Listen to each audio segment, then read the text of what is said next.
of his confrere, the other priests, full of blood, from the cathedral and tried to bury them. Then they took refuge. They managed to go to the nearby town of Gizeni, and they lived there 2 months and 1 week.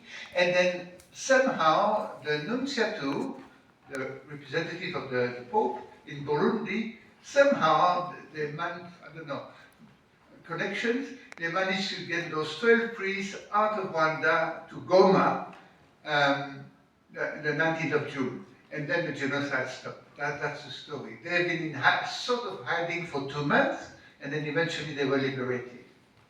And he felt the need to write, and then he ended up in Italy. He completed it. I tried to date the document, and I could see that some reference to books he's using were published after the genocide. In any case, there's a date. It's the 20th of December, 1994. So we know for sure that it was finished the 20th of December 1994, 5 months after the end of the genocide. And then, I don't have much time, I don't want to make it too long, but briefly what you find in this. First of all, what happened there. Secondly, a devastating critique of the Catholic Church, especially this priest, this other priest I'm interested, called Gabriel Madron. Why? You know what they did? It's actually, I explained that in my other book, the one I was mentioning. Gabriel Madron and 2 other Hutu priests, Gabriel was sort of contaminated by the extremist ideology. He was French and an extremist. He's a bit strange, it is like that. It happens sometimes. He was a sort of, he does not admit it. When I spoke to him, he denied. It is clear. He was close to the most extremist party called CDR. Then the priests were not even buried.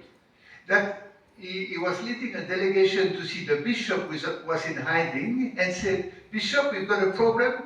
The parishes have no priests. Could you please appoint Hutu priests?" So the Tutsi priests were not even buried, that they came. It was insane, actually. It was actually cynical and shocking. And there's a beautiful analysis of this episode in this. It's actually devastating. Sometimes you wonder what the church is doing. It's an incredible lack of empathy for the victims. It's how the church can be contaminated by an ideology. That's what we learned from it. And then at the end of June, just before the end of the genocide, Cardinal Lechegaray, which is a high-ranking official in the Holy See in Rome, a good man, I met him. He came, but he was manipulated by the government, manipulated by the extremist priest like Gabriel Madron, and he did not see the genocide. Imagine. He spent about 2 weeks in Rwanda, and he didn't see the genocide. He was just everywhere. The government and the bad priest organized this stay. There's an interesting testimony of an American sister. They said, we wanted to talk to him, and we couldn't. So he's been manipulated. And in his memoir, you can see it. So those priests who were for the interim government which did the genocide wrote a letter to him. They said, "Cardinal, we've got a problem, is that we're short of priests, there's a problem with the sacraments. And there's been some violence, is because some priests were clandestine FPR members. In other words, he blamed the priests who were killed for being Tutsi. Understand? He blamed the victims, if you like. An horrible letter. It's well known. And my friend Dorimana published it. But in this book, there's another letter, a response to the Tutsi priests, to this bad letter, if you like, which nobody knows about. It's only here. And he explained the cynicism and the lack of human feelings of those priests who are only concerned about sacraments when all the other priests have been murdered. It's an amazing document, actually. So that's one thing. In this book, you've got information on the story.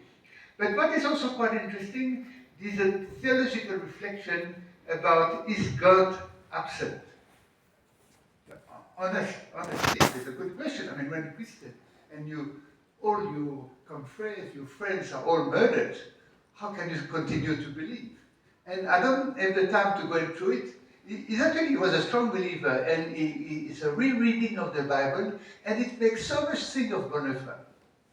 You know, the letters from prison on Bonhoeffer. I don't know if you know those beautiful letters. Some of it, it's almost the same. That's why I want to publish this. How much time? That's fine. That's okay. I'm actually nearly finished. But and then he's quoting Levinas, He's quoting a mystic called Edith Stein, quoting Bonhoeffer. He's quite educated, and he's using a certain number of philosophers and theologians to reflect on this enormous issue, which is the genocide. Lastly, it is my last word, he's one of the first who make explicitly the connection between the Shoah, if you like, the Holocaust of the Jews, and the genocide. The title says it clearly, Cry Against the Black Nazi of Rwanda. And he spoke about Hitler, he spoke about Bonhoeffer in prison, and I don't know if you heard of Primo Levi. Have you heard of Primo Levi? It's one of the survivors of Auschwitz. He wrote also one of the first testimonies, very moving, incredible actually. We're not too sure how he died. It may have committed suicide, it's not clear. Primo Levi is a must-read for those who want to know about the Holocaust. And this is it's almost like Primo Levi. So that's why I want to publish this, so people could actually read it. I think I'm done.